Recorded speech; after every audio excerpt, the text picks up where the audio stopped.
한 주일 동안 평안하셨습니까? 네, 날씨가 갑자기 추워져가지고 이 겨울에 더 열정적으로 하나님을 예배하고 하나님의 은혜가 우리 가운데 충만히 임하기를 간절히 소망합니다.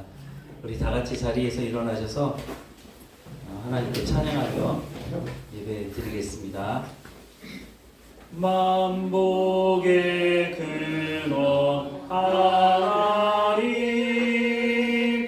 온 백성 찬송 드리고 저 천사여 찬송하세. 찬송 성부 성자 성령. 아멘.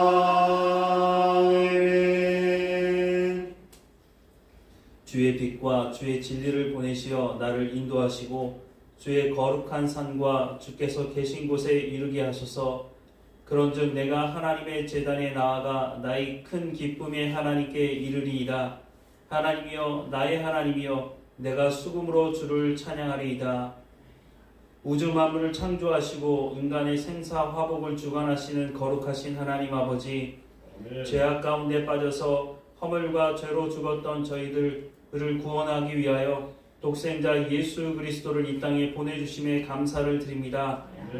인간의 몸이 되어 우리에게 오신 예수님의 탄생을 사모하면서 대림절 첫 주일 하나님께 예배드립니다. 부지런하고 충성스러운 청지기와 같이 열심을 품게 하시고 잠들지 않고 등불을 밝히는 슬기로운 다섯 처녀와 같이 깨어있어 이 예배를 드리게 하옵소서. 예수 그리스도의 이름으로 기원하옵나이다. 아멘. 찬송가 36장 함께 찬양하겠습니다. 주 예수 이름 높이여 다 찬양하여라.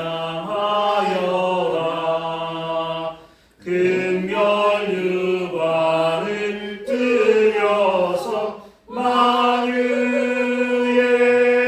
주 찬양.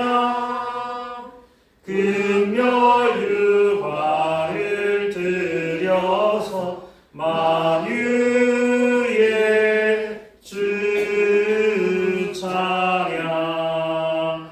주 예수 당한 고난을 못 잊을 죄인아, 내 귀한 몸에 바쳐서 만유의 주 찬양. 내 귀한 몸에 바쳐서 만유의 주 찬양. 이 지구 위에 거하는 온 세상 사람들, 그 크신 위엄 높여서 만유의 주 찬양.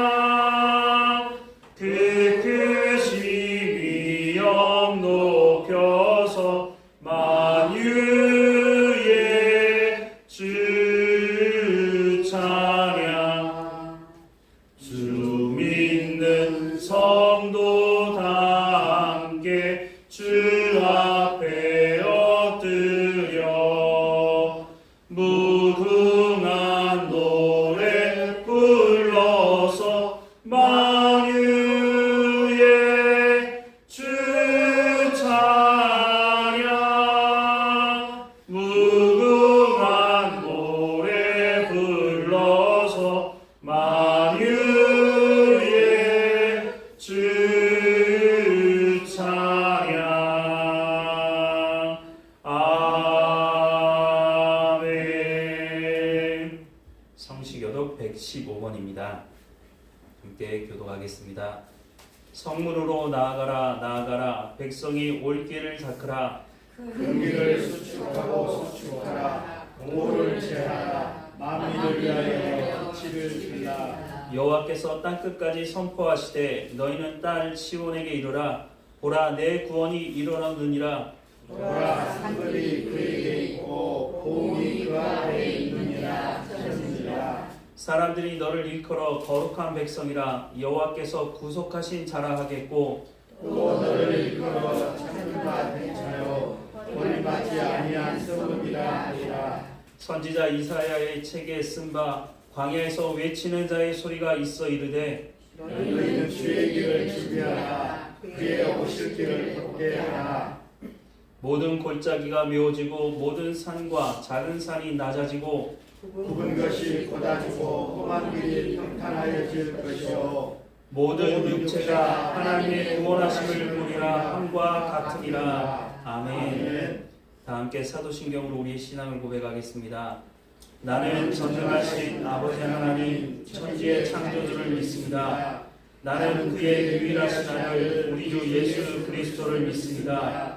그는 성령으로 잉태되어 동정녀 마리아에게서 나시고 본디오 빌라도에게 고난을 받아 십자가에 못 박혀 죽으시고 장사된 지 사흘 만에 죽은 자 가운데서 다시 살아나셨으며 하늘에 오르시어 전능하신 아버지 하나님 우편에 앉아 계시다가 거기로부터 살아있는 자와 죽은 자를 심판하러 오십니다. 나는 성령을 믿으며 거룩한 공교회와 성도의 교제와 죄를 용서받는 것과 몸의 부활과 영생을 믿습니다. 아멘. 다 함께 자리에 앉으셔서 50장 찬양 봉헌하겠습니다. 내게 있는 모든 것을 아낌없이 드리네. 사랑하고 의지하며 주만 따라 살리라. 주께 드리네. 주께 드리네.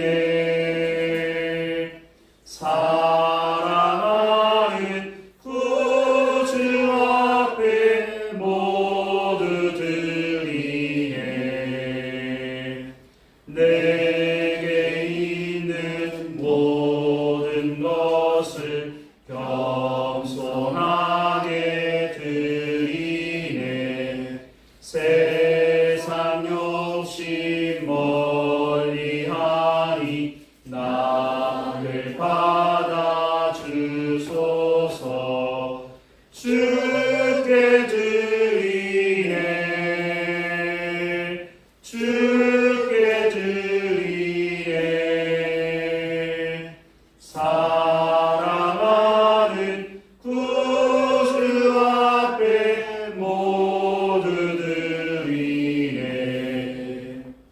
내게 있는 모든 것을 주를 위해 드리네.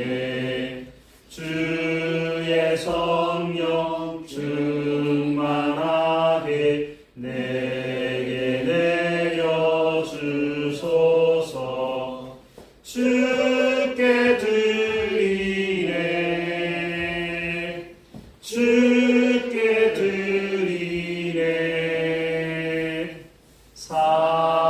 사랑하는 구주 앞에 모두 드리네. 아멘. 사랑과 은혜가 풍성하신 하나님, 날씨가 추워진 가운데 하나님 앞에 예배하러 나온 성도들 한 사람 한 사람마다 하나님 예배하신 은혜가 차고 넘치는 예배될 수 있도록 은혜를 베풀어 주옵소서. 건강 가운데 하나님 어려움 당하지 않도록 하나님 지켜주시고 하나님 앞에 예배하는 자리, 기도하는 자리 가운데 늘 나가 하나님께 나아갈 수 있도록 인도해 주옵소서. 하나님께 예배하며 예물을 올려드립니다. 하나님 우리 예물을 받아주시고 우리가 이 땅 사는 날 동안 하나님 부으시는 그 은혜에 감사하며 살아갈 수 있도록 인도해 주옵소서. 몸이 연약한 성도들 한 사람 한 사람마다 지켜주시고 회복시켜 주시고 강건케 하옵소서.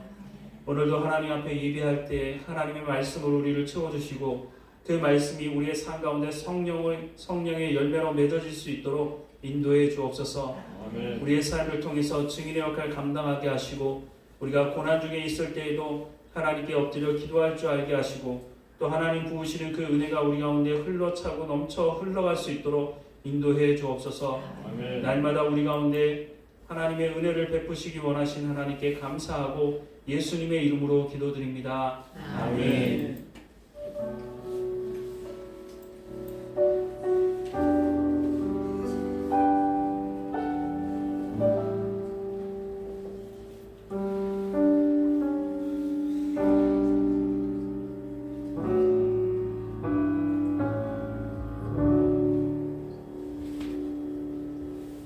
오늘 예배 가운데 참여한 우리 모두에게 하나님 주신 은혜와 평강이 충만하기를 간절히 소망합니다.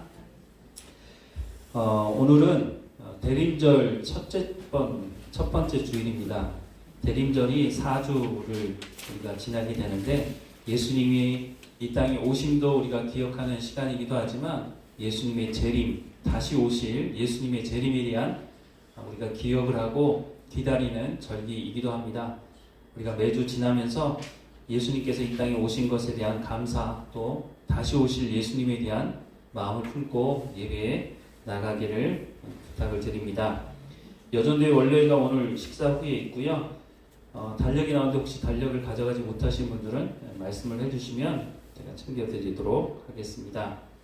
오늘 홀리 필라테스 요가 플라잉 개업 예배가 있습니다. 여전도회 끝나고 함께 가려고 하니까요. 함께 가실 분들은 함께 가셔서 기도해 주시고 같이 동참해 주시기 부탁을 드립니다. 거기 보면 주소를 써놨거든요. 그래서 내비게이션에 이 주소를 쓰고 오시면 되겠습니다. 주중에 새벽 예배 말씀 잘 듣고 계시죠? 네. 보니까는 한 분 정도 안 들으시는 것 같아요. 얼굴 표정을 보니까.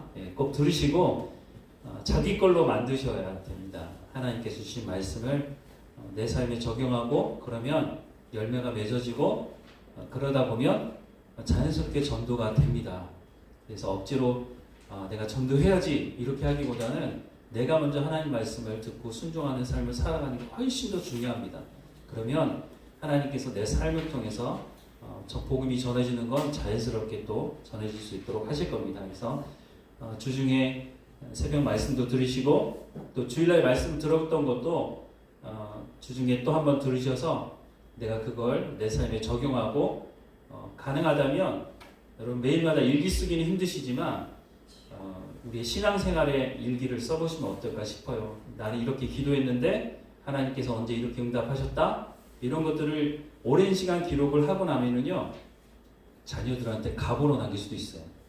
하나님이 내 삶 가운데 이렇게 역사하셨다 라고 하는 것에 대해서 물론 내 자녀들은 또 하나님께서 또 만나주시고 말씀해 주시겠지만 한번 그렇게 해보시면 어떨까. 시간이 지나고 나면 작년 이맘때 내가 뭐 했지? 무슨 말씀을 들었지? 내 삶에 하나님께서 어떻게 응답하셨지? 이런 걸 다 잊어버릴 가능성이 높거든요. 그래서 그래 보시면 어떨까 하는 생각을 합니다. 말씀도 계속 읽으시고 지나간 말씀은 어떻게 하라고 그랬죠? 거기 읽으려고 그러지 마시고 이번 주에 읽어야 될 말씀을 읽으시고 난 다음에 시간을 내셔서 읽으시길 부탁을 드립니다. 나머지 교회 소식은 주보를 참고하시고요. 이정희 집사님이 그 폐렴이 좀 걸리셨어요. 근데 이제 밖에 나오실 수가 없으셔가지고 한 달 정도 교회를 못 나오셔요. 그래서 제가 지난주에 신방을 잠깐 하고 왔는데요. 여러분 이정희 집사님 위해서 건강 회복할 수 있도록 같이 좀 기도해 주시면 좋겠습니다. 오늘 하나님께서 우리에게 주시는 말씀은 에베소서 1장 15절에서 19절까지의 말씀입니다. 에베소서 1장 15절에서 19절 말씀 우리 같이 읽겠습니다. 이로 말미암아 주 예수 안에서 너희 믿음과 모든 성도를 향한 사랑을 나도 듣고 내가 기도할 때에 기억하며 너희로 말미암아 감사하기를 그치지 아니하고 우리 주 예수 그리스도의 하나님 영광의 아버지께서 지혜와 계시의 영을 너희에게 주사 하나님을 알게 하시고 너희 마음의 눈을 밝히사 그의 부르심의 소망이 무엇이며 성도 안에서 그 기업의 영광의 풍성함이 무엇이며 그의 힘의 위력으로 역사하심을 따라 믿는 우리에게 베푸신 능력의 지극히 크심이 어떠한 것을 너희로 알게 하시기를 구하노라. 아멘.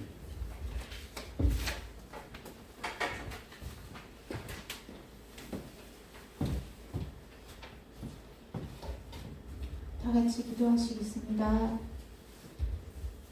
거룩하라, 거룩하라, 거룩하라 하신 하나님 아버지, 오늘 주일 이 자리 한 자리에 모여서 한 마음으로 예배 자리에 있게 하신 주님 감사합니다. 지난 일주일간 애쓰고 넘어질 때 다시금 하나님 아버지께 맡기며 일어서기를 몇 번이고 반복하다 삶 속에서 지치고 고나고 상한 마음 이 자리 회복의 자리가 되게 하옵소서. 이 자리 세상 짐 다 내려놓고 온전한 마음으로 순전한 마음으로 예배 드리기를 바라고 원합니다. 주님의 임재가 있는 예배가 되게 하옵소서. 복된 말씀 교회, 말씀이 기준으로 하나님의 뜻이 기준으로 우리들의 삶이 말씀을 살아내는 삶이 되게 하옵소서. 읊조리고 생각과 마음을 집중하게 하실 때 주님이 주시는 참 평강, 참 은혜를 차고 흐르게 하는 말씀의 권능을 체험하게 하옵소서. 삶의 목표, 삶의 의미, 삶의 존재 이유 모두가 말씀이게 하옵소서. 무엇을 먹을까, 무엇을 입을까 하지 않게 하시고 살아가는 동안 말씀이 우리를 인하여 전하여지는 삶이 되게 하옵소서. 성도 한 영혼 한 영혼이 교회가 되어 그 은혜를 누리며 간절히 원하고 바라고 소망합니다. 연로하신 우리 권사님들의 건강을 지켜주시고 애롭지 않게 하시고 말씀과 기도와 찬송으로 늘 주님과 동행하며 천국을 소망하며 이 땅에서 삶을 천국 가는 준비 잘하게 하옵소서. 정상훈 목사님을 기억하옵소서. 복된 말씀교회 리더로 세우셨으니 지혜와 계시의 영이 성령이 충만하게 하옵소서. 말씀을 전하실 때 늘 주님의 임재를 준비케 하시고 그 은혜가 성도들에게 흐르게 하옵소서. 그 말씀을 듣는 성도들은 목사님을 돕는 동역자로 교회가 든든히 세워지게 하옵소서. 우리 개인적인 의견보다 목사님의 사역의 동역자로 든든히 세워지게 하옵소서. 이 예배를 통해 주님의 임재를 경험하는 시간이 되게 하옵시며 우리 주 예수 그리스도 이름으로 기도합니다. 아멘.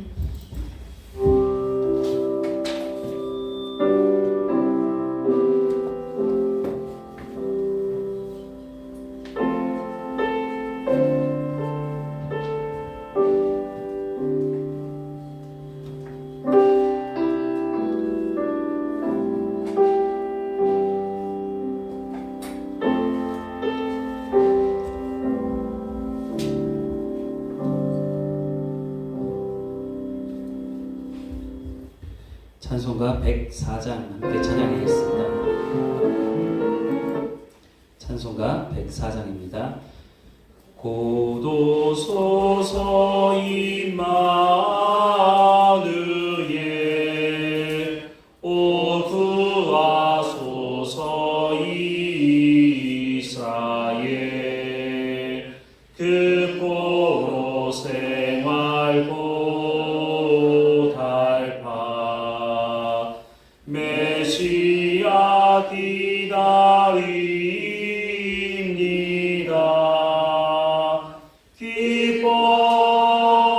기뻐하라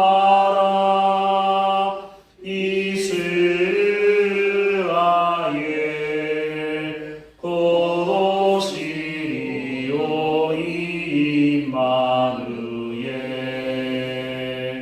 고도소서 지혜의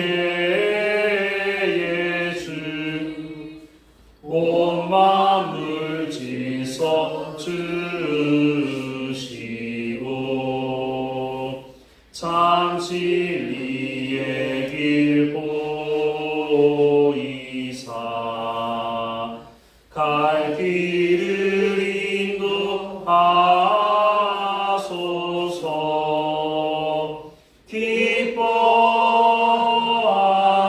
기뻐하라 이스라엘 곧 오시리오 임마누엘 곧 오소서 소망의 주 만 백성 한마 이루어 시기와 분쟁 없애고 참 평화 채워 주소서.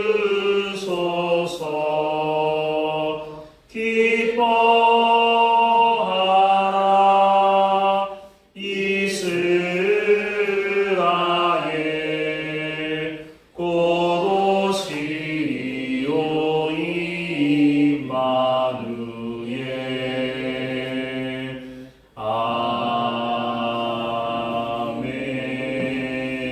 아멘. 우리가 살아가는 이 시대를 일컬어서 그리스도인들은 은혜의 시대 또 성령의 시대라고 말하기도 합니다. 예수님께서 승천하시기 전에 내가 가면 보혜사 성령이 오실 것이다 라고 말씀을 하셨죠. 그리고 그 말씀하시는 대로 성령이 오순절에 임하셨죠. 사도행전 2장 1절부터 4절 말씀에 보면 오순절 날이 이미 이름에 그들이 다 같이 한 곳에 모였더니 호련히 하늘로부터 급하고 강한 바람 같은 소리가 있어 그들이 앉은 온 집에 가득하며 마치 불의 혀처럼 갈라지는 것들이 그들에게 보여 각 사람 위에 하나씩 임하여 있더니 그들이 다 성령의 충만함을 받고 성령이 말하게 하심을 따라 다른 언어들로 말하기를 시작하니라 라고 말씀을 하고 있습니다. 신약시대 교회의 본격적인 시작은 바로 이때부터 시작했다고 해도 과언이 아닙니다. 그래서 교회와 성령, 성령과 교회는 뗄래야 뗄 수 없는 관계에 있다는 것을 우리는 알 수 있습니다. 우리가 교회다운 교회를 이루고 성도다운 성도의 삶을 살아가기 위해서는 성령의 충만함이 있어야 한다는 것을 첫 시작부터 말씀해 주고 있는 것입니다. 그런데 이 성령에 대해서 많은 사람들이 잘못 알고 있거나 또 모르고 있거나 심지어는 오해하는 사람들도 적지가 않다는 것입니다. 제가 청년 때나 청소년 때 생각을 해보면 평소에 성령의 충만함을 위해서 기도합시다 라고 하는 말을 거의 들어본 적이 없습니다. 그런데 부흥회 때만 되면 성령의 충만함을 위해서 기도하자고 그렇게 했던 기억이 납니다. 그런데 지금도 잘 이해가 안 되는 부분이 하나 있는데 성령의 충만함을 위해서 그냥 기도하면 될 텐데 언제부터인지 모르겠는데 제가 어렸을 때는 그런 얘기를 못 들어본 것 같은데 어느 순간부터 주여 삼창을 부르짖고 성령의 충만함을 위해 기도하자고. 근데 주여 삼창을 왜 부르짖는지 지금도 잘 이해가 잘 되지 않습니다. 제가 하나님을 잘 모를 때는 그런가 보다, 인도자가 그렇게 얘기하니까 그런가 보다 하고 따라했는데 제가 성경을 제대로 알기 시작하면서부터는 내가 속았구나 하는 생각을 하게 됐습니다. 제가 속았다고 말씀을 드리는 이유는 이렇게 하는 행위가 성경의 어떤 근거를 가지고 있지 않다는 것입니다. 우리가 하나님께 기도할 때 하나님의 말씀의 근거를 가지고 기도해야 되는데 그런 근거가 없이 그냥 사람들의 마음을 흥분시키는 그런 것으로 사용하는 경향이 있다고 하는 것입니다. 무엇보다 하나님의 말씀을 우리가 제대로 알고 하나님께 기도해야 하는데 그냥 무조건 부르짖으면 하나님께서 응답하실 거다. 그 말이 맞는 것 같아 보이기도 하니까 많은 사람들이 그 말을 듣고 그렇게 부르짖기만 했죠. 또 부르짖어서 응답하는 사람들이 간혹 있으니까 나도 하나님께 부르짖으면 무슨 하나님이 성령님이 해결사인 것처럼 요술램프를 문지르면 거기서 나오는 어떤 요정이 내가 요구하는 건 다 해결을 해주는 그런 동화에 나오는 것처럼 성령님도 무조건 내가 부르짖으면 해결해 주실 것이다 라고 하는 그런 마음을 가지게 된 것이죠.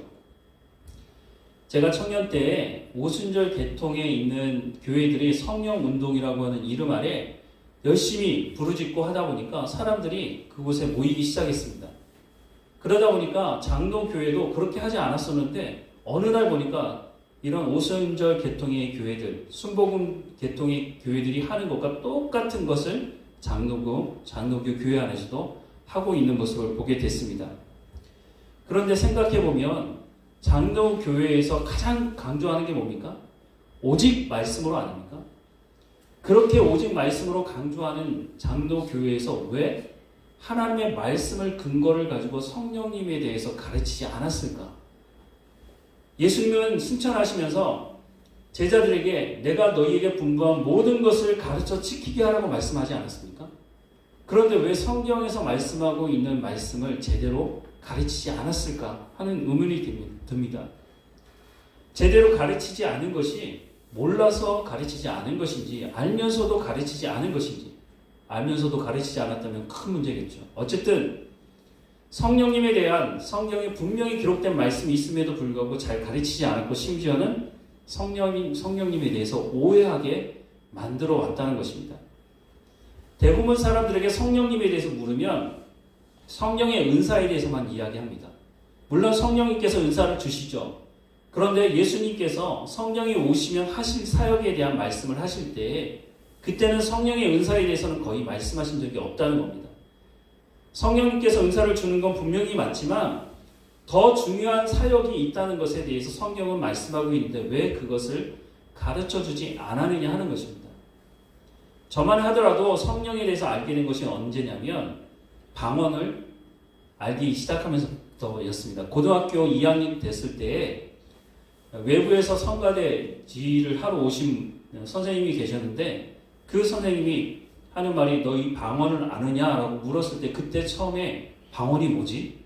그때서야 성령의 은사에 방언이 있다는 것을 알게 됐습니다. 이미 그때만 하더라도 타 교단에서는 이 성령 운동과 관련된 일들을 하면서 방언하는 사람들도 꽤 많았던 것으로 알고 있습니다. 그런데 방언에 대해서 말하고 너 방언 받고 싶으면 하나님께 방언을 달라고 기도하라고 그렇게만 가르쳐줬지 왜 방언을 받아야 하는지 성령께서 어떻게 방언을 주시는지 왜 주시는지에 대한 말씀은 또 성령님이 어떤 사역을 하시는지에 대한 말씀은 해주지 않았다는 것입니다. 교회에서도 해주지도 않고 또 외부에서 온 선생님들이 성령의 은사에 대해서 말은 하지만 도대체 그 성령이 어떤 분이신지 정확하게 알지 못한 상태에서 그냥 부르짖으면 달라고 하니까 열심히 기도했던 기억이 납니다. 그 당시만 하더라도 얼마나 열심히 교회 다녔는지 모릅니다. 집, 학교, 교회 외에는 다른 데 가지 않을 정도로 열심히 교회를 다녔지만 그리고 나서 성경을 들고 다니는 했지만 성경에서 말씀하는 말씀을 제대로 알지 못한 때라 그게 맞는 거라고 생각을 하고 무조건 달라고만 했죠. 그 당시에 성령님은 은사를 주시는 분으로만 생각을 했습니다. 그런데 성경을 제대로 알기 시작하면서 그거는 성령님의 일부분의 사역이라는 것을 알게 됐습니다. 제가 청년 때 이 성령님과 관련된 책들이 엄청나게 많이 쏟아졌습니다. 그런데 대체적으로 이 성령님과 관련된 책들이 어떤 부분이냐면 제가 알고 있었던 성령의 은사에 대한 부분만 언급을 하지 성령님이 도대체 어떤 분이시고 성경에서 말씀하는 성령님이 누구이고 주요 사역이 어떤 것인지를 말하는 책들은 거의 없었다는 것입니다. 심지어는 그 당시에 여러분도 아마 보신 분도 계실 것 같은데 사람들 머리에 손을 얹으면 사람이 막 쓰러지고 그런 일들이 있었죠. 그래서 어떤 분들은 이거 배우러 가자고 이렇게 얘기하는 사람도 있었던 것을 알고 있습니다. 그런데 그 모습을 보고 사람들이 그런 교회에 모이기 시작했죠. 신기하죠.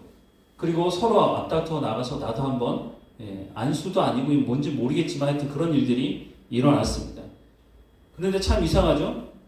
이게 성령의 주요 사역이라면 그때도 그렇게 했다면 그 전에도 그렇게 했어야 되고 지금도 그런 교회들이 많아야 되지 않겠습니까? 왜냐하면 지금 이 시대가 성령의 시대니까.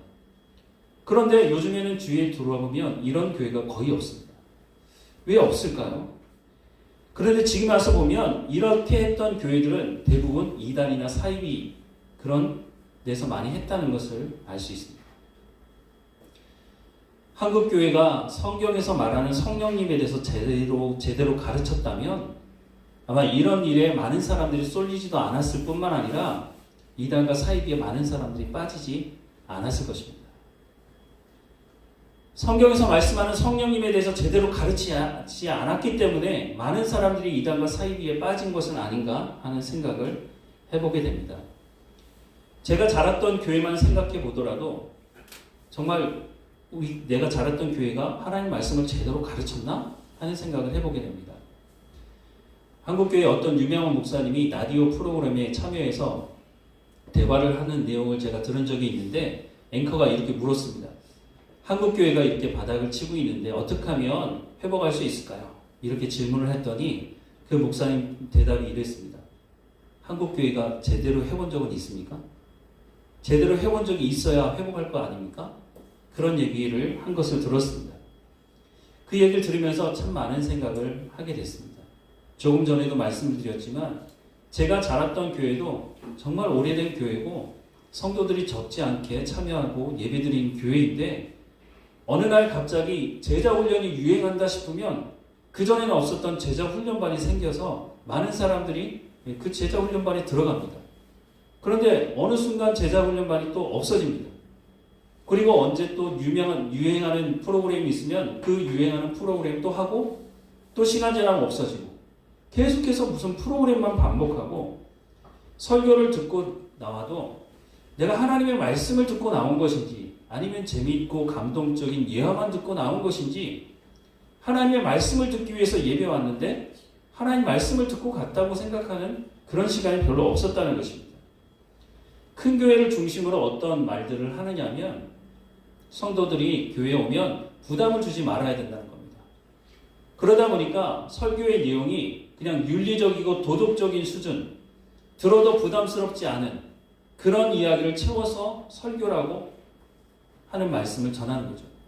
그러니 그 설교를 듣고 삶의 현장에 돌아보면 물론 부담은 되지 않지만 십자가, 죄에 대해 말씀이 없어지고 그러다 보니까 삶의 성장이 없고 변화가 없는 겁니다. 성경에는 분명히 성령의 열매에 대해 말씀을 하고 있는데 그 말씀을 살아내려고 하지 않고 아, 참 좋은 말씀이다. 아, 감동되고 눈물도 난다. 그러고 돌아가지만 삶의 현장에서는 아무런 변화가 일어나지 않는 것입니다. 불량식품을 먹으면 어떻게 됩니까? 인스턴트 음식을 계속해서 먹으면 물론 맛있죠. 그러면 어떻게 되는 겁니까? 건강을 잃게 되는 것이죠.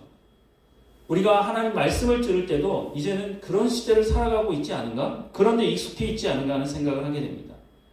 그래서 설교의 주요 내용이 어떤 내용입니까? 긍정적인 생각을 하라고, 그리고 성공하고 번영할 거라고. 물론 하나님께서 우리 가운데 복을 주신다는 말씀을 하지만 우리가 죄 가운데 살면서 우리가 번영을 누리게 된다면 그 번영과 그 성공은 우리를 타락하게 하는 하나님과의 관계를 끊는 도구가 되고 말 것이라고 하는 것입니다.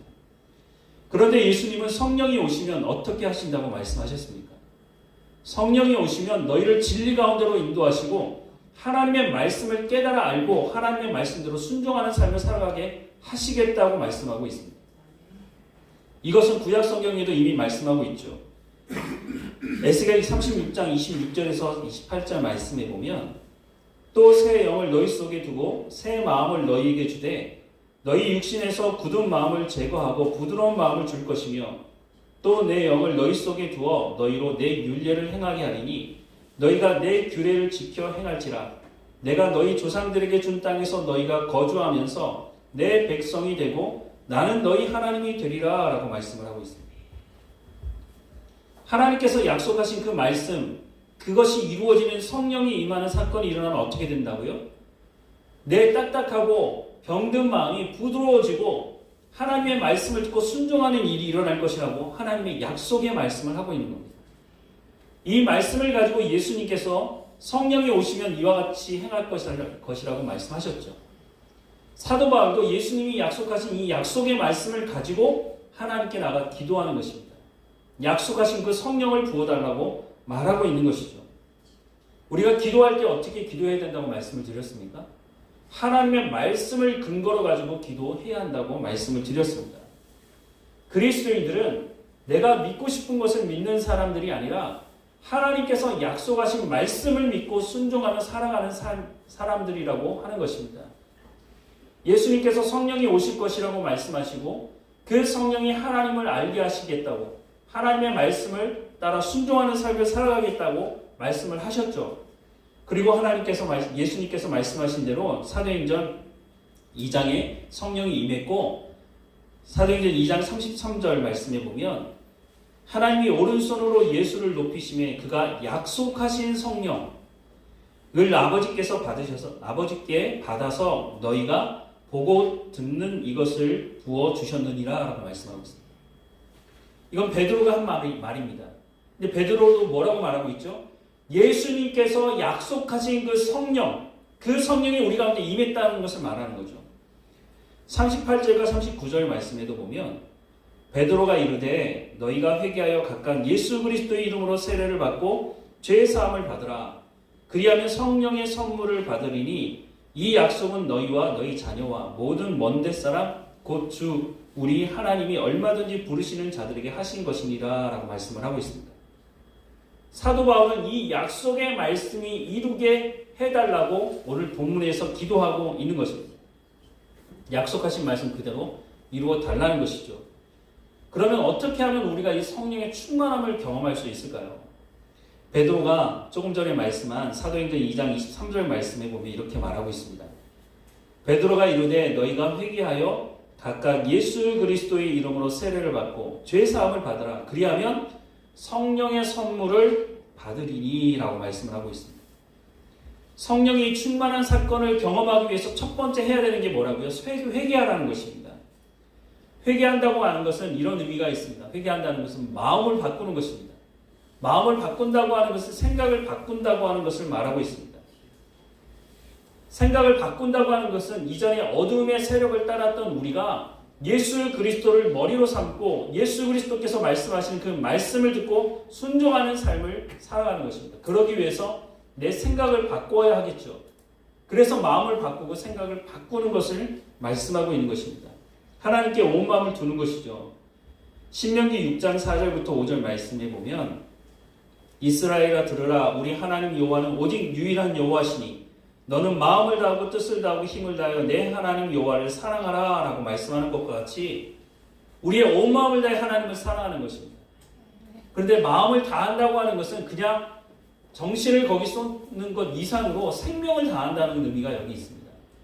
하나님을 사랑하는데 그냥 입으로만 사랑한다고 말하고 입으로만 회개한다고 말하는 것이 아니라 우리의 생명을 드릴 만큼 하나님께 집중하고 하나님을 사랑하고 하나님 말씀으로 우리의 생각을 바꾸어서 성령의 열매를 맺는 삶으로 나가야 한다고 말씀을 하고 있는 것입니다. 이거는 우리의 주변 사람들로부터 평가를 들을 수 있습니다. 야, 저 사람은 예수 믿더니 이전과는 완전히 다른 180도 다른 삶을 살아가고 있구나 라고 한다면 우리는 회개의 삶을 온전히 살아간다고 말할 수 있겠죠. 여러분도 한번 들어보셨을 예화인데 김유신 장군이 전쟁에 나가서 업적을 남기자 왕이 천리마를 선물로 줬습니다. 그 천리마를 타고 승승장구하던 이 사람이 어느 날부터 기생집을 오가기 시작했습니다. 장군이 되었는데도 불구하고 장군의 역할을 감당하지 못하고 기생집을 왔다 갔다 하다 보니까 장군의 지위도 잃게 되고 부도 상실하게 됐습니다. 이 모습을 보고 있던 어머니가 너무너무 안타깝고 마음이 시름시름 하시다가 어느 날 돌아가신 겁니다. 그 모습을 보고 야, 내가 다시는 기생집에 가지 말아야겠다 그렇게 마음에 결단을 했습니다. 그런데 어느 날 말 위에서 졸다가 딱 도착한 곳이 기생집 앞이었죠. 그때 김유신 장군이 어떻게 했습니까? 야, 이게 하늘의 뜻인가 보다. 저 기생과 그냥 평생 먹고 살아야겠다 이런 생각을 했습니까? 그러지 않았습니다. 그 자리에서 칼을 빼들고 그 천리마가 얼마나 지금 가격으로 따지면 얼마나 비싼 말이겠습니까? 그런데 그 자리에서 그 천리마의 목을 베어냈습니다. 사실 말이 잘못한 게 뭐 있겠습니까마는 습관을 따라서 그 길을 간 것이죠. 그런데 자신이 그 길에서 돌이켰다고 하는 것을 천리마를 죽임으로 그 대가집을 함으로 보여준 것이죠. 회개한다고 하는 것은 바로 이런 것을 말하는 것입니다. 죄 가운데 빠졌던 그 길로 다시는 돌아가지 않는 것입니다. 어떤 대가를 내가 지불한다 할지라도 다시는 그 죄의 길로 가지 않겠다고 하는 것입니다. 그것이 바로 마음을 바꾸는 것이고 생각을 바꾸는 것입니다. 골로새서 3장 5절부터 10절 말씀에 보면 그러므로 땅에 있는 지체를 죽이라 곧 음란과 부정과 사욕과 악한 정욕과 탐심이니 탐심은 우상 숭배니라. 이것들로 말미암아 하나님의 진노가 임하느니라. 너희도 전에 그 가운데 살 때에는 그 가운데서 행하였으나 이제는 너희가 이 모든 것을 벗어버리고 곧 분한과 노여움과 악의와 비방과 너희 입에 부끄러운 말이라. 너희가 서로 거짓말을 하지 말라. 옛사람과 그 행위를 벗어버리고 새 사람을 입었으니 이는 자기를 창조하신 이의 형상을 따라 지식에까지 새롭게 하심을 입은 자니라 라고 말씀을 하고 있습니다. 마음을 바꾸고 생각을 바꾼다고 하는 것은 하나님의 말씀으로 우리의 생각을 바꾸어야 한다는 것을 말씀하고 있습니다. 회개한다고 하는 것은 또한 죄를 미워하는 것입니다. 데살로니가전서 5장 22절 말씀에 보면 악은 어떤 모양이라도 버리라 라고 말씀을 하고 있습니다. 조금 전 읽었던 골로새서 말씀에도 말씀하고 있지만 악의 그 어떤 모양이라도 품지 말라는 것입니다. 왜냐하면 하나님은 죄와 함께 하실 수 없는 분이시고 죄가 있는 사람은 하나님과 친밀한 교제를 할 수 없기 때문입니다. 그래서 악의 그 어떤 모양을 가지고 있든지 다 버리라 라고 말씀을 하고 있습니다. 그리고 해야 되는 것이 있는데 성령을 구하는 것입니다. 누가복음 11장 9절부터 13절은 이렇게 말씀하고 있습니다. 내가 또 너희에게 이르노니 구하라 그리하면 너희에게 주실 것이요 찾으라 그러면 찾아낼 것이요 문을 두드리라 그러면 너희에게 열릴 것이니 구하는 이마다 받을 것이요 찾는 이는 찾아낼 것이요 두드리는 이에게는 열릴 것이라. 너희 중에 아버지가 된 자로서 누가 아들이 생선을 달라 하는데 생선 대신에 뱀을 주며 알을 달라 하는데 정갈을 주겠느냐. 너희가 악할지라도 좋은 것을 자식에게 줄 줄 알거든 하물며 너희 하늘 아버지께서 구하는 자에게 성령을 주시지 않겠느냐라고 말씀하고 있습니다. 구하라 찾으라 문을 두드리라고 말씀하는 것으로 끝나지 않고 그 뒤에 뭐라고 더 얘기합니까? 또다시 구하는 이마다 찾는 이마다 두드리는 이마다 열릴 것이라고 말씀하고 여기서 끝나지 않고 또 말씀하지 않습니까? 너희에게 아버지가 된 자로서 누가 이들의 아들이 생선을 달라 하는데 뱀을 주고 알을 달라고 하는데 정갈을 줄 사람이 누가 있겠느냐. 어떻게 보면 똑같은 말씀을 계속 반복하고 있는 것이죠. 그런데 여러분 이 말씀을 어디에 적용을 하셨습니까? 예수님의 결론은 이렇습니다. 13절에 너희가 악할지라도 좋은 것을 자식에게 줄 줄 알거든 하물며 너희 하늘 아버지께서 구하는 자에게 무엇을 주신다고요? 성령을 주시지 않겠느냐라고 말씀하고 있습니다. 그러니까 예수님께서 무엇을 구하라고 말하고 있는 겁니까? 무엇을 찾으라고, 무엇을 위해서 문을 두드리라고 말씀하고 있는 겁니까? 보통 이 말씀을 우리는 기억하면 내 성공, 내 번영, 물질적인 풍요 이것만 생각합니다. 그래서 하나님께 구하는 것이고 그래서 하나님께 찾는 것이고 그래서 하나님께 문을 두드리려고 하는 것입니다. 그런데 이 말씀의 결론은 그런 것이 아니라 성령이 너희에게 임하기를 기도하라는 것입니다. 그것을 구하고 찾고 문을 두드리라고 예수님께서 말씀하고 있는 것입니다. 이것은 또한 예수님께서 우리 가운데 주시는 약속의 말씀이라고 하는 것입니다. 그리고 성령의 충만함을 위해서 기도할 때는 자원함으로 해야 합니다. 누가 강요해서 그런 것이 아니라 내가 자원함으로 해야 된다는 것입니다. 그런데 이렇게 중요한 것이라면 하나님께서 우리 가운데 구원을 허락해 주시면서 그냥 주시면 되는 것 아닌가 하는 생각을 하는데 그렇지 않다는 겁니다. 자원함으로 구하라고 말씀합니다. 왜냐하면 성령의 충만함을 통해서 궁극적으로 하나님께서 이루기 원하시는 것이 무엇이냐면 하나님과 인격적인 친밀한 교제를 하기 위한 것이기 때문입니다. 우리가 하나님과 인격적인 친밀한 교제를 하기 위해서 하나님과 우리가 아까 말씀 읽었던 신명기 6장의 말씀과 같이 하나님과 진정한 사랑을 하기 위해서는 이건 강요해서 되는 문제가 아니라는 것입니다. 내가 자원함으로 하나님을 사랑하고 하나님과 인격적인 교제를 하기 위해서 나아갈 때에 우리가 성경에서 말씀하는 인격적인 친밀한 교제를 할 수 있기 때문에 자원함으로 구하라는 겁니다. 그래서 조금 전에 읽었던 누가복음 말씀에 구하라고 그러면 주실 것이라고 예수님께서 약속하고 있는 것입니다. 또한 자원함으로 구해야 되는 중요한 이유 중에 하나는 우리가 성령이 임하면 성령께서 우리를 진리 가운데로 인도하시고 하나님의 말씀을 깨달아 알고 순종하며 살아가게 하시는 데 이유가 있습니다. 왜냐하면 우리가 하나님 말씀에 순종하다 보면 세상과 충돌이 일어날 수밖에 없기 때문입니다. 세상과 충돌이 일어나면 세상의 권세 잡은 사탄과 귀신의 무리나 하나님을 대적하는 사람들이 어떻게 합니까? 예수 믿는 사람들을 박해하는 것입니다. 너만 잘났냐? 이런 식인 거죠. 그러다 보면 고난 중에 있으면서 내가 이렇게 고난당하면 내가 하나님 말씀에 순종할 필요가 있나? 이런 생각을 하게 되는 것이죠. 이게 강요해서 받은 것이면 우리가 쉽게 포기할 수도 있지만 자원함으로 성령의 충만함을 받는다면 우리가 쉽게 포기할 수가 없는 것이죠. 그래서 하나님께서 우리 가운데 성령의 충만함을 위해서 자원함으로 구하라는 것입니다. 그런데 어떤 사람들은 또한 성령의 충만함을 구하긴 구하는데 잘못된 의도를 가지고 구하는 사람들도 있다고 말씀합니다. 사도행전 8장 18절에서 24절 말씀에 보면 시몬이 사도들의 안수로, 여기서 말하는 시몬은 베드로를 말하는 게 아닙니다. 시몬이 사도들의 안수로 성령 받는 것을 보고 돈을 들여 이르되 이 권능을 내게도 주어 누구든지 내가 안수하는 사람은 성령을 받게 하여 주소서 하니 베드로가 이르되 내가 하나님의 선물을 돈 주고 살 줄로 생각하였으니 내 은과 내가 함께 망할지어다. 하나님 앞에서 내 마음이 바르지 못하니 이 돈은 내가 관계도 없고 분깃될 것도 없느니라. 그러므로 너의 이 악함을 회개하고 주께 기도하라.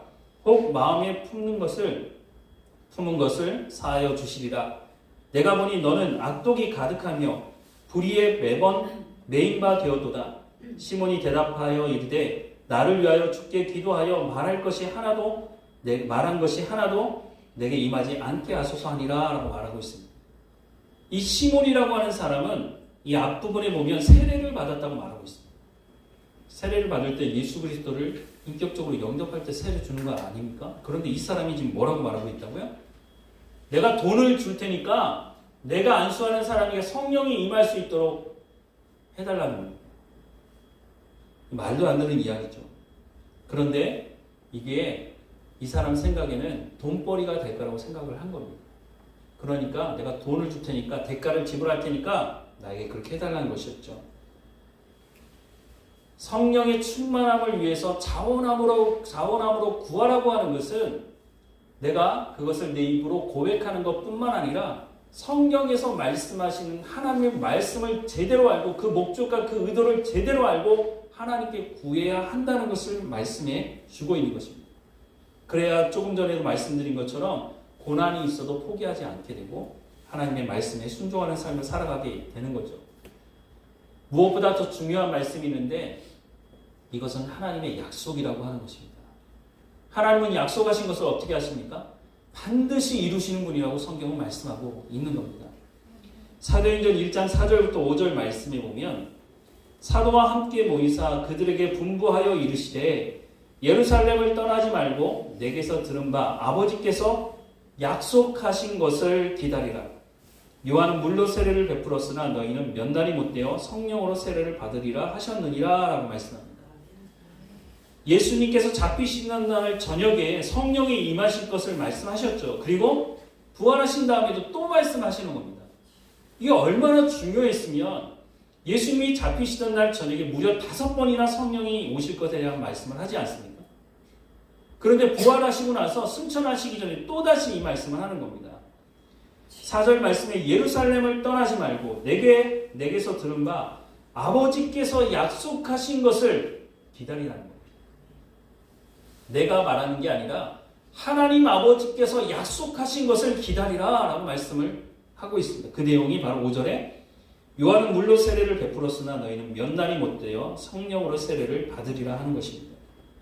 그래서 제자들이 어떻게 합니까? 예루살렘을 떠나지 않고 기도합니다. 그런데 그 상황을 너무 잘 아시죠? 예수님이 십자가에 못 박혀 죽었으니 예수님을 따르던 사람들이라고 발각이 되면 그 사람은 죽을 수 있는 상황입니다. 쉽게 말해서 예루살렘을 떠나지 말라고 하는 것은 목숨 걸고 이 일을 하라는 거죠. 성령이 임할 때까지 기도하는데 그것을 목숨 걸고 하라는 것입니다. 아니, 성령이 임하는 것이 얼마나 중요하길래 목숨을 걸고 하라는 것일까요? 이 말은 성령이 임하는 것이, 성령의 충만함을 받는 것이 우리가 목숨을 걸어도 될 만큼 중요한 것이라고 하는 것을 예수님께서 다시 한번 말씀해 주고 있는 것입니다. 교회가 교회다워질 수 있는 방법은, 성도가 성도로서의 삶을 살아갈 수 있는 방법은 바로 성령이 임해야, 성령의 충만함이 있어야 이것이 가능하다고 하는 것을 말씀해 주신 것이고, 초대교회가 이 성령의 충만함을 통해서 이 일을 이루어졌다고 하는 것을 우리에게 증거하고 있는 것입니다. 우리가 누군가에게 복음을 전할 때, 우리 가까운 사람이든 누군가에게 복음을 전할 때 우리가 함께 예배드리자고 할 때 그 사람이 이렇게 말할 수 있겠죠. 내가 왜 교회에 가야 하는데? 내가 왜 예수를 믿어야 하는데? 이렇게 물을 때 여러분 뭐라고 대답하시겠습니까? 물론 성경에 있는 여러 가지 말씀을 하실 수 있겠죠. 그런데 확실한 증거가 있습니다. 아니, 확실한 증거가 되어야 하는 것이 있는데 그것은 바로 우리의 삶입니다. 내가 예수 믿고 나서 내 삶이 이렇게 바뀐 것을 너는 보지 않느냐? 그러면 그 사람이 바뀐 것을 확인할 수 있다면 뭐라고 말하겠습니까? 부인할 수 없는 사실이죠. 야, 저 사람이 예수 믿던 지 완전히 바뀌었네? 180도 바뀐 삶을 살았네? 그러면 우리가 100마디 말을 하는 것보다 우리의 삶의 변화된 열매를 보여준다면 그것보다 확실한 증인의 역할을 감당할 것이 없을 것입니다. 요한일서 5장 14절부터 15절에 이렇게 말씀을 하고 있습니다. 그를 향하여 우리가 가진 바 담대함이 이것이니 그의 뜻대로 무엇을 구하면 들으시리라. 우리가 무엇이든지 구하는 바를 들으시는 줄을 안즉 우리가 그에게 구한 그것을 얻은 줄을 또한 아느니라 라고 말씀합니다. 성부 하나님께서 구원을 계획하시고 성자 예수님께서 그 구원을 실행하셨고 성령 하나님께서 우리의 삶 가운데 구체적으로 그 구원이 이루어질 수 있도록 실행하시지 않았습니까? 그 부름에 합당한 삶을 살아가라고 말씀하면서 에베소서 1장 우리가 이미 봤지만 1장 4절에 보면 우리를 부르신 이유가 거룩하고 흠이 없는 백성으로 삼기 위해서 부르셨다고 말씀하고 있습니다. 우리가 거룩하고 흠이 없는 백성이 되기 위해서 구해야 하는 것이 있는데 그것이 바로 성령의 충만함이라는 것입니다. 그래서 사도 바울이 에베소서 1장에서 이 구원의 계획과 실행에 대해 말씀을 하면서 그 바로 이어서 하는 말씀이 그 기도가 하나님 에베소 교회 성도들에게 오늘 우리에게 성령의 충만함을 허락해달라고 하는 그 기도를 하고 있는 것입니다. 마음을 돌이켜서 죄를 미워하고 회개할 뿐만 아니라 하나님께 우리의 마음을 온전히 드리고 성령의 충만함의 기도를 할 때 그 성령을 주시겠다고 말씀하고 있습니다. 그렇다면 이것이 하나님의 뜻이 아니고 무엇이겠습니까?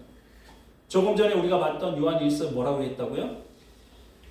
하나님의 뜻대로 구하면 하나님께서 어떻게 하신다고요? 응답해 주신다고 약속하고 있지 않습니까? 성경에 보면 이 성령의 충만함을 받으라고 하는 것을 얼마나 많이 강조하고 있는지 모릅니다. 예수님이 부활하신 이후에도 말씀하셨고 사도 바울도 말하고 있고 베드로도 그것을 말하고 있을 정도로 중요하다는 것입니다.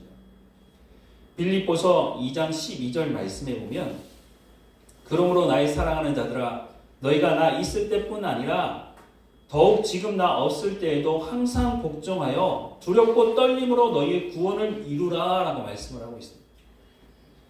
예수님을 영접하면 땡이 아니라 예수님을 영접한 이후에도 우리는 구원을 이루어가는 삶을 살아가야 한다라고 말씀하고 있습니다. 그래서 사도 바울은 나는 날마다 죽노라 라고 고백하지 않습니까? 날마다 성령의 충만함이 우리 가운데 있어야 한다는 것입니다.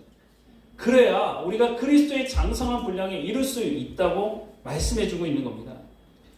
빌립보서 3장 7절부터 9절 말씀에 보면 그러나 무엇이든지 내게 유익하던 것을 내가 그리스도를 위하여 다 해로 여길 뿐더러 또한 모든 것을 해로 여김은 내 주 그리스도 예수를 아는 지식이 가장 고상하기 때문이라.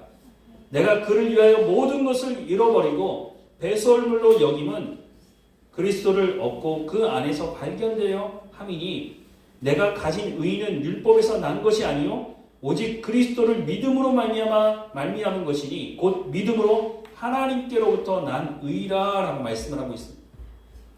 사도 바울은 당대의 최고의 학문을 배웠던 사람입니다. 그리고 사도 바울은 부도 충분히 가지고 있었던 사람이었습니다. 근데 이 사도 바울이 지금 뭐라고 말하고 있습니까? 내가 하나님을 제대로 알고 나니까 내가 지금까지 배웠던 그 모든 지식이 다 뭐라고요? 배설물과 같다라고 말하고 있는 겁니다. 그래서 사도 바울이 교회를 향해서 우리를 향해서 기도할 때 지혜와 계시의 영을 주셔서 하나님이 누구이신지 알게 해달라고 기도하고 있습니다. 하나님을 제대로 아니까 성령을 통해서 하나님을 제대로 알게 되니까 내가 세상에서 배운 것이 얼마나 쓸모없는 것인지를 알게 되었다라고 막 고백하고 있는 겁니다. 사랑하는 여러분, 여호수아가 인생을 마감하면서 이런 고백을 합니다. 여호수아서 24장 14절에서 15절 말씀에 그러므로 이제는 여호와를 경외하며 온전함과 진실함으로 그를 섬기라. 너희의 조상들이 강 저쪽과 애굽에서 섬기던 신들을 치워버리고 여호와만 섬기라. 만일 여호와를 섬기는 것이 너희에게 좋지 않게 보이거든 너희 조상들이 강 저쪽에서 섬기던 신들이든지 또는 너희가 거주하는 땅에 있는 아모리 족속의 신들이든지 너희가 섬길 자를 오늘 택하라. 오직 나와 내 집은 여호와를 섬기겠노라 하니라고 말씀하고 있습니다. 언제까지 이것도 아니고 저것도 아니고 하는 삶을 살아가시려고 하십니까? 여호수아가 인생을 마감하면서 백성들에게 하는 말입니다. 이 말씀은 이방인들에게 한 말이 아닙니다. 하나님께서 40년 광야의 삶을 어떻게 인도하셨는지를 경험했던 이스라엘 백성들에게 하는 말입니다. 가나안 땅을 어떻게 하나님께서 주셨는지를 직접 경험했던 사람들 아닙니까? 이 사람들에게 하는 말입니다. 그런데 이 사람들이 가나안 땅에 들어와서 살다 보니까 우상을 섬기기 시작한 겁니다. 더 많은 풍요를 위해서, 더 잘 먹고 잘 살기 위해서 하나님도 섬기고 우상을 섬기는 일이 벌어졌습니다. 그 모습을 보고 있던 여호수아가 마지막 유언의 말을 남기는 것입니다.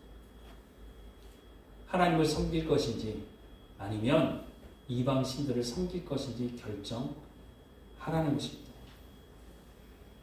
우리가 신앙생활 하기 위해 예배 드리는 것 아닙니까? 우리가 왜 이 시간을 내어서 하나님께 예배 드리고 있습니까? 때로는 정말 들으면 부담이 되는데 왜 저런 말씀을 하실까? 이 죄에 대해서 그냥 넘어가면 되지 않을까? 그런 생각이 들 때도 있는데 왜 하나님은 그런 말씀을 하실까? 하나님께서 말씀하는 건 결정하라는 겁니다. 하나님을 온전히 섬길 것인지, 생명을 다해 섬길 것인지, 아니면 우상을 섬길 것인지 결정하랍니다. 오늘 우리에게도 하나님 하시는 말씀입니다. 성령의 충만함을 받는 것은 선택의 문제가 아니라는 것입니다. 교회의 첫 시작이 성령이 임하면서 시작한 것처럼 우리가 제대로 된 신앙의 삶을 살기 원한다면 성령의 도움 없이는 우리가 이 땅에서 하나님의 백성으로 우리가 온전히 살아갈 수가 없다는 것입니다. 그런데 얼마나 감사합니까? 구하는 자에게 성령을 주시겠다고 말씀하지 않습니까? 회개하고 우리의 온 마음을 다해서 하나님 말씀을 사모하고 하나님 내 가운데 성령의 약속하신 그 약속의 말씀을 이루어 달라고 내 가운데 성령의 충만함을 달라고 기도하면 그 성령의 은사 그런 정도가 아니라 우리가 이 땅에서 하나님의 백성으로 살아갈 수 있도록 하나님께서 허락해 주시겠다고 약속하고 계시지 않습니까? 그렇다면 우리가 날마다 하나님께 기도할 때 하나님 내 가운데 오늘도 약속하신 성령의 충만함을 허락해 주십시오. 내가 하나님의 진리의 말씀 가운데로 인도함 받게 하시고 그 말씀을 살아낼 수 있도록 내 가운데 힘과 능력을 부어달라고 하나님의 약속이니까 이루어달라고 기도해야 할 것입니다. 네.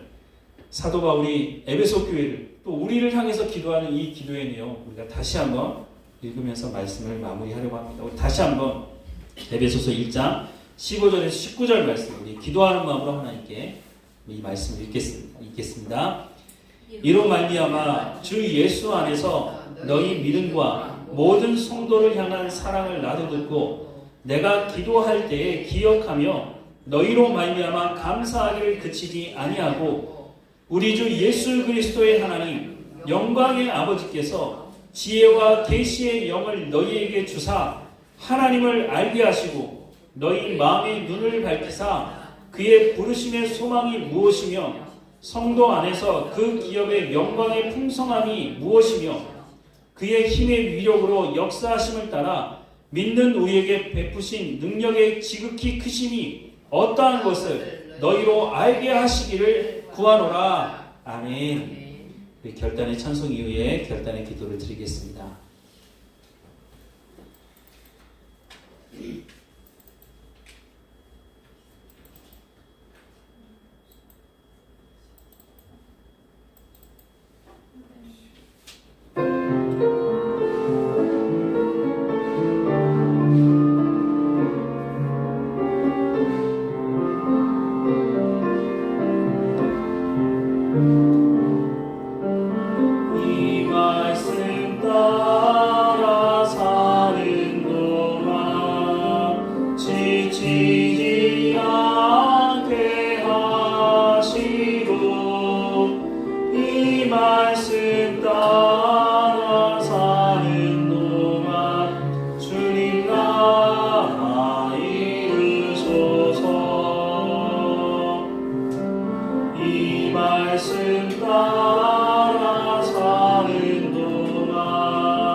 말씀을 가지고 하나님 앞에 은혜를 구하며 기도하십시다. 하나님 내 가운데 약속하신 성령의 충만함을 날마다 허락하시고 하나님의 말씀을 통해서 우리의 생각이 바뀌어지고 성령의 열매를 맺는 삶을 살아갈 수 있도록 인도해 달라고 우리 다 함께 은혜를 구하며 기도하십시다.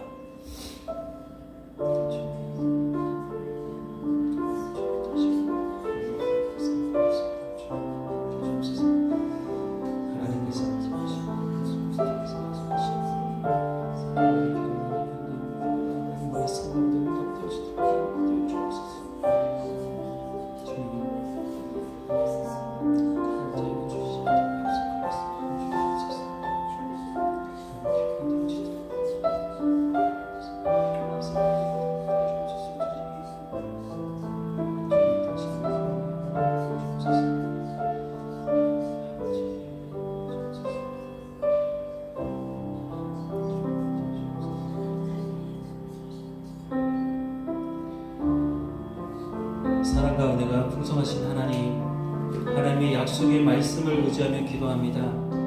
구하는 자에게 성령을 주시겠다고 약속하셨으니 그 약속의 말씀을 우리의 삶 가운데 이루어 주옵소서. 성령을 통해서 하나님이 누구이신지 알게 하시고 우리의 마음의 눈을 밝혀서 하나님의 부르심의 소망이 무엇인지 또한 그 기업의 풍성함이 무엇이고 그 힘의 위력으로 역사하심을 따라 믿는 우리에게 베푸신 능력의 지극히 크심이 어떠한 것인지 알게 하시겠다고 약속하신 그 약속의 말씀이 우리의 삶 가운데 이루어질 수 있도록 은혜를 베풀어 주옵소서. 하나님 우리가 그리스도의 장성한 분량에 이룰 수 있도록 날마다 성령의 충만함을 우리를 통해 구하게 하시고 그 구함을 통해 응답받게 하시고 우리의 삶을 통해서 복음이 증거되는 증인의 역할 감당할 수 있도록 하나님 인도해 주옵소서.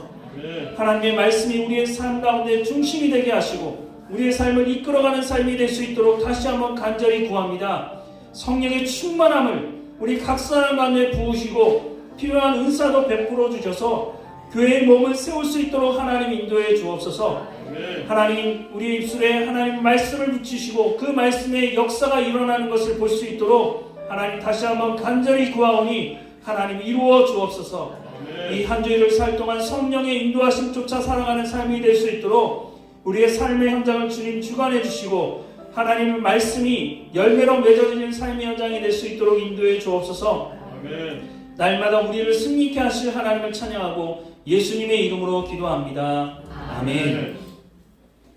우리 다 같이 일어나셔서 찬송가 183장 함께 찬양하겠습니다. 찬송가 183장 함께 찬양하겠습니다.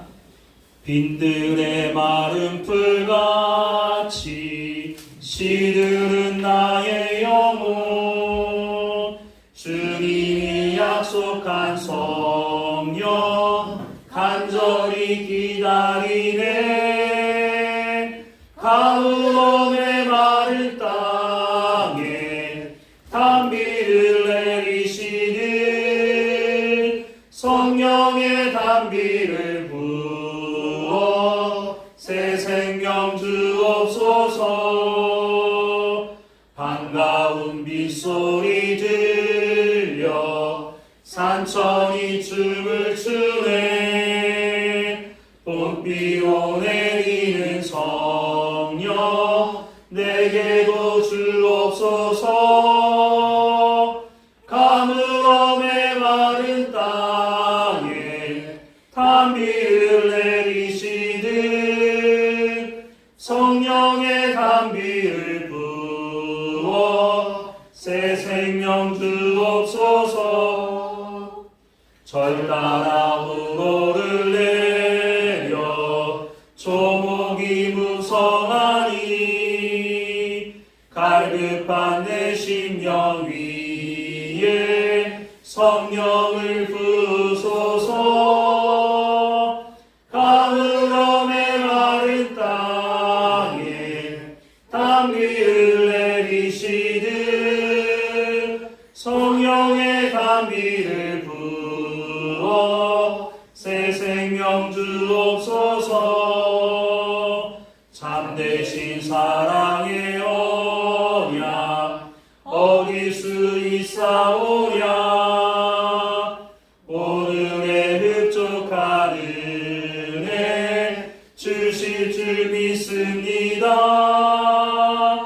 가물음의 마른 땅에 단비를 내리시듯 성령의 단비를 부어 새 생명 주옵소서.